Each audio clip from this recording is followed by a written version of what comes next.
Hoy, en Palabra y Vida,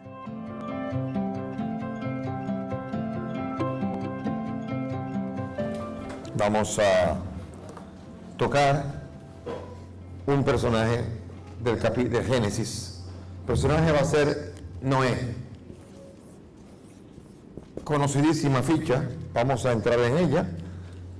Noé está en el capítulo 6, comienza en el 6, versículo 5, y de ahí hasta el 9, 17. No lo vamos a leer todo, pero vamos a ir recorriendo lo que es este personaje. Comenzamos con la palabra, vamos a abrir, antes de esto, abrimos el capítulo 5, donde ahí dice cómo se llama y por qué se llama así. Dice el capítulo 5, versículo 28, Lamech tenía 182 años cuando engendró un hijo, y le puso por nombre Noé, diciendo, este nos consolará de nuestros afanes y de la fatiga de nuestras manos por causa del suelo que maldijo Yahvé. Noé en hebreo significa consolación, consuelo. Y Noé pasa a ser un personaje que viene a ser en medio de una tierra de maldad, una tierra que se ha dañado con el paso del tiempo, fruto del pecado original. Viene a ser la presencia de una consolación, de un hombre que va a ser justo delante de la presencia del Señor. Por lo tanto, el nombre le viene de este personaje que es tan enigmático, del cual se han hecho películas, todo tipo de películas de Hollywood, películas de lo que sea. Es un personaje que llama la atención, y llama la atención el acontecimiento, el famoso diluvio. Es uno de los personajes más enigmáticos, y lo han querido tratar de una manera o de otra. El mundo judío siempre tiene un gran recuerdo de él. Sin embargo, hay tradiciones que quizás desvían un poco la atención de este personaje, o al menos tratan de abordar rasgos de él que no puede uno saber si lo tiene o no lo tiene. Realmente Noé es de una época se llama la época de los antediluvianos, de antes del diluvio. Por lo tanto, es una época que pertenece a tiempos inmemorables atrás. Entonces, el capítulo 6, versículo 5, dice, viendo Yahvé que la maldad del hombre cundía en la tierra, eso era en aquella época, ahora no, ¿verdad? Y que todos los pensamientos que ideaba su corazón eran puro mal de continuo, le pesó a Yahvé de haber hecho al hombre en la tierra, y se indignó en su corazón. Y dijo Yahvé, voy a exterminar de sobre la haz del suelo al hombre que he creado, desde el hombre hasta los ganados, las sierpes y hasta las aves del cielo, porque me pesa haberlos hecho. Pero Noé halló gracia a los ojos de Yahvé. Aquí parece un Dios indignado, un Dios que ya quiere, vamos a dejar todo eso ya, y vamos a llevarnos todo el encuentro y se acabó. Aquí todo, nada ha servido para nada. No es eso lo que piensa Dios definitivamente.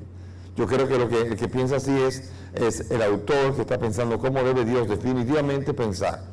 No va a querer llevarse todo lo que hay en la tierra, pero sí definitivamente cuando uno mira a la humanidad uno se pregunta, caramba, cómo hemos sido creados y en lo que hemos caído.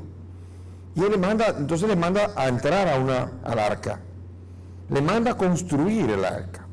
Medidas muy particulares, por codos, vamos a poner los metros como son, pero las medidas son 150 metros de largo, son 25 de ancho, son 15 de alto, con 3 pisos, o sea que cada piso son 5 metros.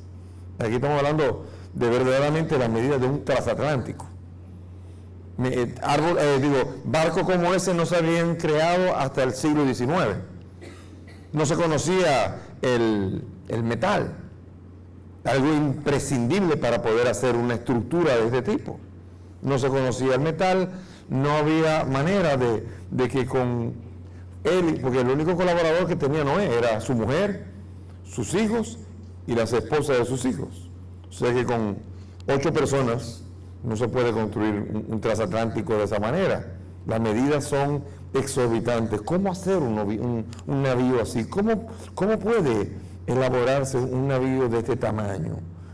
Y entonces Si le añadimos todavía más, es los habitantes, el reino animal que se va a meter ahí. Allí, que como dicen en buen dominicano, ahí es donde la puerca retuerce el rabo.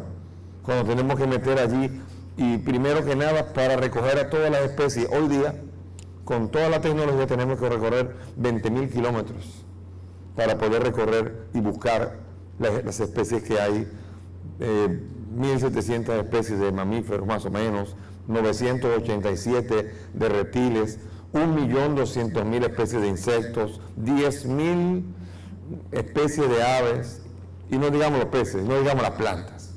O sea que aquí estamos hablando de cómo se hace para recoger en ese transatlántico, cómo se hace para recoger toda esta cantidad de animales con todos los días que va a durar los alimentos. O sea, ¿cómo se hace para alimentar a toda esa caterva de animales que se va a meter allí? ¿Cuántos días hará falta? ¿Por cuántos días?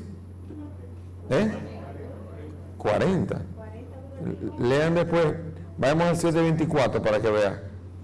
Después de que llovió por 40 días y 40 noches, todavía dice aquí, las aguas inundaron la tierra por espacio de 150 días.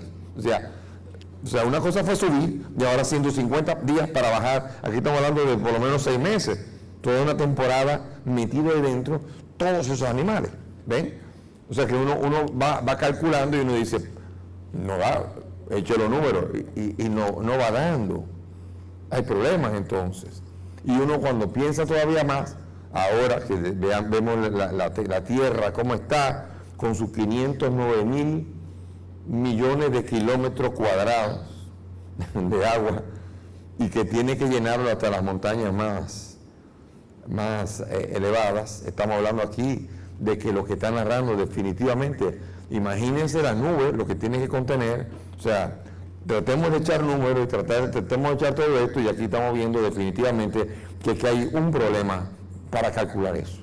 Es difícil calcular todo esto. Entonces la gran pregunta es, la gente dice, pero entonces el diluvio no existió. ¿Existió o no ese diluvio? Existió ese acontecimiento que, vamos a decir así, la tierra está así y de repente la tierra llena de agua, de repente sube unos cuantos kilómetros por toda la superficie. ¿Existió un fenómeno así? Un fenómeno así definitivamente no existió. Ese fenómeno, así. Pero sí existió un hecho histórico. Sí existió una inundación. De hecho, hay muchos estudios de tratar de llegar a ver dónde fue, qué pasó, dónde fue el lugar. Se especifica hasta el monte donde se soltó, donde acabó el arca. Se ha buscado el arca por todos lados. Es difícil en algunos momentos. No tenemos por qué llegar a una arqueología de madera de tantos siglos atrás. Quizás el barco no tomó esas medidas. Pero definitivamente aquí hubo algún hecho histórico y que no está siendo narrado como una historia, sino que tiene un enganche histórico. Pero aquí lo importante es lo que está enseñando. Aquí lo importante no es lo que uno, cuando ocurre un hecho, un acontecimiento, y uno lo quiere narrar, uno dice, pues, ¿cómo pudo haber ocurrido? Y uno, les aseguro que en una época tan ancestral no hay manera de llegar, sino teniendo que narrar a través de un género literario que no es posible llegar un método científico. Nosotros que tenemos ya Wikipedia con todo como se Google Earth y con todas estas cosas, nosotros no nos cuadran muchas cosas porque nosotros queremos siempre tratar de ir a lo preciso, y no es lo que está tratando de hacer el autor aquí. De hecho, hay culturas cercanas que narran el acontecimiento del diluvio. ¿Qué habrá pasado? Habrá pasado que cuando ocurrió el diluvio regional, en ese lugar de donde salieron, cada uno narró ese acontecimiento de una manera un poco diferente.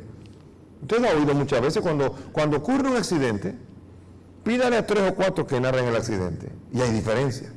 Y eso es en el momento. Imagínese usted en una época en donde van separándose, desperdigándose, y van a narrar el acontecimiento. En el acontecimiento habrá cosas que no son iguales. Es imposible, porque no había literatura, porque no había escritura, porque es la tradición oral, y aquí estamos están tratando de hacer una interpretación histórica.